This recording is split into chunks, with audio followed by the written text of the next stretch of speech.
आप देख रहे हैं know the times Punjab Kesari TV. सरकार ने आज कृषि कानून बिल का प्रस्ताव जो है वापसी लेने का वो लोकसभा में पेश हो गया है और पास भी हो गया है। अब उसको राज्यसभा भेजा जाएगा। हमारे साथ कांग्रेस के सांसद डॉक्टर अमर सिंह जी हैं। सर, सरकार ने आज ध्वनि जो पारित जो कृषि कानून बिल है ये वापस ले लिया है। कैसे देख रहे हैं आप? चर्चा कोई नहीं हुई है बल्कि। ਦੇਖੋ, ਕ੍ਰਿਸ਼ੀ ਗਿੱਲ ਵਾਪਸ ਕਰਾਉਣਾ ਤੇ ਸਾਡੀ ਮੰਗ ਸੀ, ਕਿਸਾਨ ਜਥੇਬੰਦੀਆਂ ਦੀ ਮੰਗ ਸੀ, ਸਾਰੀ ਆਪੋਜੀਸ਼ਨ ਨੇ, ਔਰ ਪਿਛਲਾ ਸੈਸ਼ਨ ਅਸੀਂ ਚੱਲਣ ਨਹੀਂ ਸੀ ਦਿੱਤਾ ਤੇ ਵਾਪਸ ਤੇ ਅਸੀਂ ਕਰਾਉਣਾ ਚਾਹੁੰਦੇ ਹਾਂ। ਅਸੀਂ ਤੇ ਸਿਰਫ ਇੱਕ ਛੋਟੀ ਜੀ ਗੱਲ ਕਹਿ ਰਹੇ ਸੀ ਕਿ ਵਾਪਸ ਤਾਂ ਕਰਨਾ ਹੀ ਆ, ਅਸੀਂ ਸਮਰਥਨ ਕਰਦੇ ਹਾਂ। ਸਾਨੂੰ ਕਹਿਣ ਦਾ ਕੁਝ ਗੱਲ ਸਾਡੇ ਮਨ 'ਚ ਹੈਗੀ ਆ, ਉਹ ਕਹਿਣ ਦਾ ਮੌਕਾ ਦੇ ਦਿਓ ਕਿ ਅਸੀਂ ਬੋਲਣਾ ਚਾਹਾਂਗੇ, ਇੰਨੀ ਗੱਲ ਹੋ ਰਹੀ ਸੀ। ਔਰ ਬੋਲਣਾ ਕਿਉਂ ਚਾਹੁੰਦੇ ਆ? ਕਿਉਂਕਿ ਕ੍ਰਿਸ਼ੀ ਕਾਨੂੰਨ ਦੇ ਨਾਲ ਨਾਲ ਜਿਹੜੀਆਂ ਕ੍ਰਿਸ਼ੀ ਦੀਆਂ ਦੂਸਰੀਆਂ ਸਮੱਸਿਆਵਾਂ ਨੇ, ਜਿਹੜੀਆਂ MSP ਦੀ ਵੀ ਸਮੱਸਿਆ ਹੈਗੀ ਆ, ਜਿਹੜੇ ਲੋਕਾਂ 'ਤੇ ਕਿਸਾਨਾਂ 'ਤੇ 35-40 ਹਜ਼ਾਰ ਕੇਸ ਰਜਿਸਟਰਡ ਆ, ਉਹਦੀ ਆ 700-800 ਫਾਰਮਰ ਸ਼ਹੀਦ ਹੋ ਗਿਆ, ਉਹਨਾਂ ਦੀ ਕੰਪਨਸੇਸ਼ਨ ਦਾ ਮੁੱਦਾ, ਲਖੀਮਪੁਰ ਖੇਰੀ 'ਚੋਂ ਮਿਨਿਸਟਰ ਸਾਹਿਬ 'ਤੇ ਕੋਈ ਕਾਰਵਾਈ ਨਹੀਂ ਹੋਈ, ਹੋਰ ਬਹੁਤ ਸਾਰੇ ਮੁੱਦੇ ਹੁੰਦੇ ਆ ਜਿਹੜੇ ਅਸੀਂ ਬੋਲਣਾ ਚਾਹੁੰਦੇ ਸੀ ਕਿ ਅਸੀਂ ਪਾਰਲੀਮੈਂਟ 'ਚ ਰੱਖਣਾ ਚਾਹੁੰਦੇ ਆ, ਜਵਾਬ ਤੁਸੀਂ ਦੇਣਾ ਹੈਗਾ।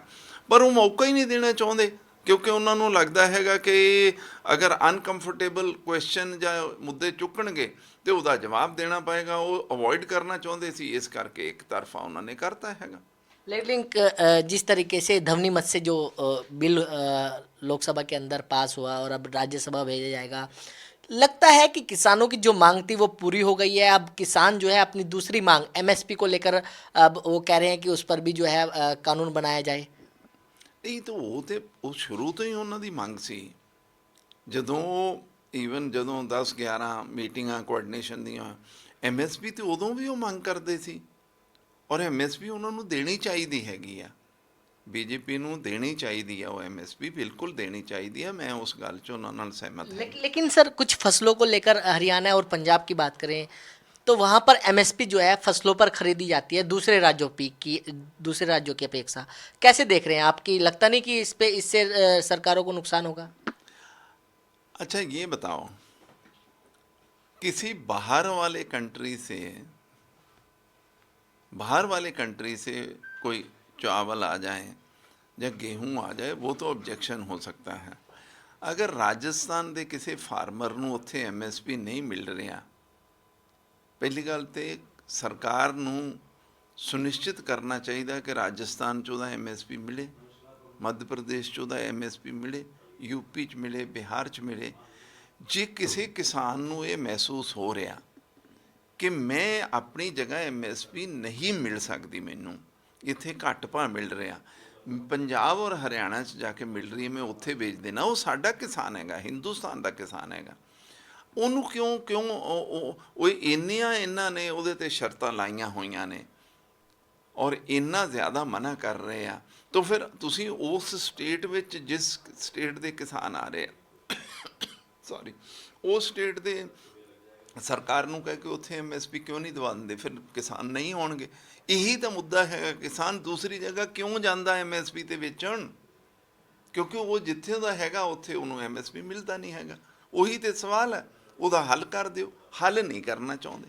लेकिन बीजेपी के नेता अब आरोप लगा रहे हैं कांग्रेस के सांसदों पर और अकाली दल के सांसदों पर कि जब आज कानून वापस हो रहे थे तो पार्लियामेंट के अंदर मौजूद नहीं थे। नहीं, हम लोग तो मौजूद थे यार, क्या बात करते हो? ਅਸੀਂ ਤਾਂ ਸਾਰੇ ਮੌਜੂਦ ਸੀ। ਅਕਾਲੀ ਦਲ ਵਾਲੇ ਮੈਨੂੰ ਨਜ਼ਰ ਨਹੀਂ ਆਏ ਹੈਗੇ, ਪਰ ਅਸੀਂ ਤੇ ਸਾਰੇ ਸੀ। ਕਾਂਗਰਸ ਦੇ ਤਾਂ ਸਾਰੇ ਸੰਸਦ ਸੀ, ਸੋਨੀਆ ਜੀ, ਰਾਹੁਲ ਜੀ, ਸਾਰੇ ਸਾਰੀ सीनियर, अधीर जी, सारी सीनियर लीडरशिप सी। अब लेकिन बीजेपी वाले ये भी कह रहे हैं कि अब सरकार ने कृषि कानून बिल वापस ले लिए, लेकिन अब पंजाब सरकार ने जो वादे 2017 के विधानसभा चुनाव में किए थे अब उनको भी वापस जो सरकार को करना चाहिए, क्योंकि जो किसानों के ऊपर कर्जा था उसकी माफ़ी की बात 2017 के मैनिफेस्टो में कांग्रेस ने की थी। नहीं तो उसको माफ़ किए हैं ना हमने। 2 लाख तक का कर्जा स्मॉल एंड मार्जिनल फार्मर का सबका माफ़ किया है। वो 5-6 हज़ार करोड़ का कर्जा माफ़ हुआ। फिर जो लैंडलेस लेबरर्स हैं, लैंडलेस फार्मर्स हैं, उनका कर्जा सबका माफ़ किया। ऐसा तो नहीं है। इनको पूछो इन्होंने क्या किया है। केंद्र सरकार क्यों नहीं करती है? जब 2008 में मनमोहन सिंह की सरकार कर सकती है, 4 करोड़ किसानों का कर्जा माफ़ किया था, ये क्यों नहीं करते? मोदी जी के पास तो पैसे रहते हैं खूब सारे, केंद्र सरकार के पास, ये क्यों नहीं करते? अच्छा सर, अब कृषि कानून बिल वापस हो गया है, तो क्योंकि आप पंजाब में अधिकारी भी रहे हैं और अब लोकसभा सांसद हैं, वापस लेने के बाद पंजाब की राजनीति को किस तरीके से देख रहे हैं आप? अब नहीं, राजनीति तो पहले भी चल रही थी, अब भी चलती रहेगी। राजनीति ਨੂੰ ਤਾਂ ਕੀ ਹੋਣਾ ਹੈਗਾ, ਹੁਣ ਤੇ ਇਹ ਆ ਕਿ ਕਿਸਾਨ ਜਥੇਬੰਦੀਆਂ ਕੀ ਵਿਊ ਲੈਂਦੀਆਂ ਨੇ। ਪਹਿਲੀ ਗੱਲ ਤਾਂ ਉਹ ਵਾਪਸ ਜਾਂਦੀਆਂ ਕਿ ਨਹੀਂ ਜਾਂਦੀਆਂ, ਉਹਨਾਂ ਦੀ ਮੀਟਿੰਗ ਮੇਰੇ ਖਿਆਲ ਅੱਜ ਹੈ ਜਾਂ 4 ਦਸੰਬਰ ਨੂੰ ਹੈਗੀ ਆ, ਉਹ ਇੱਕ ਫੈਸਲਾ ਲੈਣਗੇ।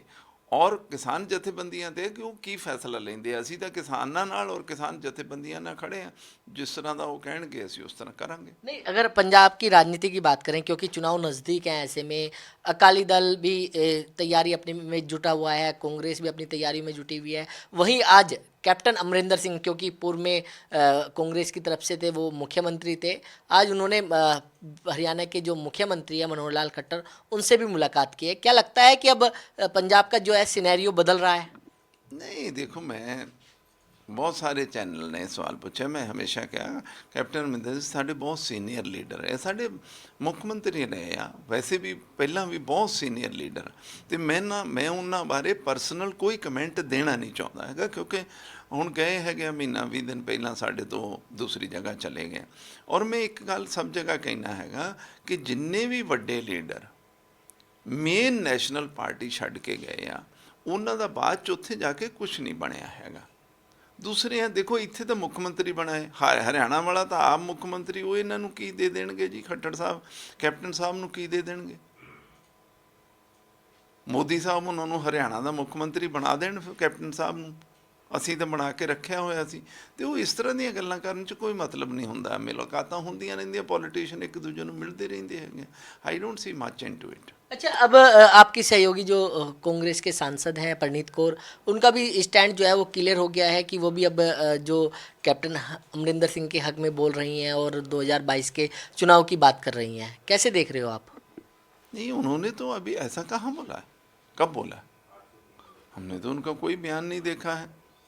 हमने तो बल्कि ये देखा था कि वो कांग्रेस च रहणगियां, तो वो जे कांग्रेस चों बाहर जाना चाहते, देखो ये तो हर बंदे का अपना व्यू होंदा हैगा। अगर कोई कांग्रेस छड्डना चाहता तो वो छड्ड सकता है, उहदे च तां फिर किसी नूं की कोई कहा जाएगा। अच्छा, अब जब कृषि कानून बिल वापस हो गए हैं, तो अब किसानों को वापस जाना चाहिए अपने घर की तरफ, या जो मांग अब वो करने लगे हैं कि एमएसपी पर भी कानून बनाया जाए, क्या वो मांग भी उनकी जायज़ है? क्योंकि अभी थोड़ी देर पहले जो किसान नेता हैं राकेश टिकैत, उनकी तरफ से बयान आ गया कि 26 जनवरी दूर नहीं। तो देखो ये तो देखो किसान नूं, देखो मोदी जी जदों प्राइम मिनिस्टर बने, इन्होंने एक शांता कुमार कमेटी बनाई सी, शांता कुमार कमेटी बनाई सी। शांता कुमार कमेटी ने सारे हिंदुस्तान च फसलों नूं स्टडी किया और उन्होंने अपनी रिपोर्ट च लिखा कि सिर्फ 6% फार्मर्स नूं MSP मिलता, 94% फार्मर्स नूं MSP नहीं मिलता हैगा। ते जिहड़े 94% नूं नहीं मिलता, ਉਹਦਾ कुछ करना कि नहीं करना? राकेश टिकैत जी और दूसरे किसान लीडर वो 94% की गल करते हैं कि पंजाब, हरियाणा, वैसटर्न यूपी च थोड़ा बहुत MSP मिल जाता हैगा, आंध्रा च कुछ मिल जाता, तेलंगाना च कुछ मिल जाता, उड़ीसा च कुछ मिल जाता, पर बहुत ज़्यादा जगह बिहार च कित्थे MSP मिलता जी? बिहार च कुछ नहीं मिलता हैगा, तो यूपी के भी मेजर पार्ट च नहीं मिलता हैगा। वो किसान उसकी मांग कर रहे हैं, असीं उन्हां दा समर्थन कर रहे हैं। तो बिल्कुल किसानों की एमएसपी की मांग भी जायज़ है, ये कहना है कांग्रेस के सांसद डॉक्टर अमर सिंह का। दिल्ली से कमल कुमार कंसल, नवोदय टाइम्स, पंजाब केसरी टीवी। ਮੁੱਖ ਮੰਤਰੀ ਚਰਨਜੀਤ ਸਿੰਘ ਚੰਨੀ ਵੱਲੋਂ ਨੌਜਵਾਨਾਂ ਨੂੰ ਨਿਯੁਕਤੀ ਪੱਤਰ ਦੇ ਕੇ ਪੰਜਾਬ ਦਿਵਸ ਤੇ ਦਿੱਤਾ ਯਾਦਗਾਰੀ ਤੋਹਫਾ। ਸੀਐਮ ਚੰਨੀ ਨੇ ਕਿਹਾ, ਪੜ੍ਹਾਈ ਤੇ ਸਿਹਤ ਦੋ ਐਸੇ ਖੇਤਰ ਹੈ ਜਿਨ੍ਹਾਂ ਤੋਂ ਬਿਨਾ ਕੋਈ ਵੀ ਸੂਬਾ, ਕੋਈ ਵੀ ਦੇਸ਼ ਤਰੱਕੀ ਨਹੀਂ ਕਰ ਸਕਦਾ। ਔਰ ਅਸੀਂ ਆਉਣ ਵਾਲੇ ਸਮੇਂ ਦੇ ਵਿੱਚ ਅੱਛੀਆਂ ਪੜ੍ਹਾਈਆਂ, ਅੱਛੇ ਤਰੀਕੇ, ਟੀਚਰਾਂ ਦੀ ਟ੍ਰੇਨਿੰਗ ਅਸੀਂ ਕਰਵਾਉਣ ਜਾ ਰਹੇ ਹਾਂ। ਪੰਜਾਬ ਦੀ ਖੁਸ਼ਹਾਲੀ ਲਈ ਕੀਤੀ ਨੌਜਵਾਨਾਂ ਨੂੰ ਸਹਿਯੋਗ ਦੀ ਅਪੀਲ। ਤੁਸੀਂ ਅੱਜ ਨੌਕਰੀ ਮਿਲੀ ਹੈ, ਤੁਹਾਨੂੰ ਬਿਨਾਂ ਪੈਸਿਆਂ ਦੇ ਨੌਕਰੀ ਮਿਲੀ ਹੈ, ਤੁਸੀਂ ਕ੍ਰਾਂਤੀਕਾਰੀ ਸੋਚ ਨਾਲ ਆਓ। ਆਪਣੀ ਆਪਣੀ ਜ਼ਿੰਮੇਵਾਰੀ ਅਸੀਂ ਸਾਰੇ ਨਿਭਾਈਏ, ਸੂਬੇ ਦੀ ਖੁਸ਼ਹਾਲੀ ਲਈ ਰਲ ਕੇ ਹਿੱਸਾ ਪਾਈਏ।